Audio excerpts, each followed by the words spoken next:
voina chuan ukulele a lesson thar kan zir ho le nga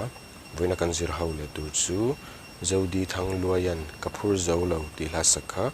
ukulele a Perhdan kan zir ho bang he la hi original nen karon play mil do na wangin ke po hi first frita karon vuanga chuan A minor kan langa G major atanga chua kan ya anyama D chuan E minor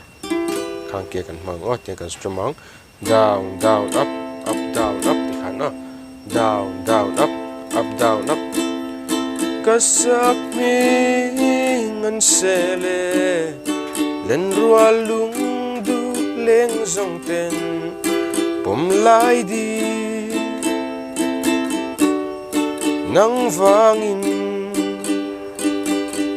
ti khan alapum pui chu kan strum chua kang ala nen karon play mi longa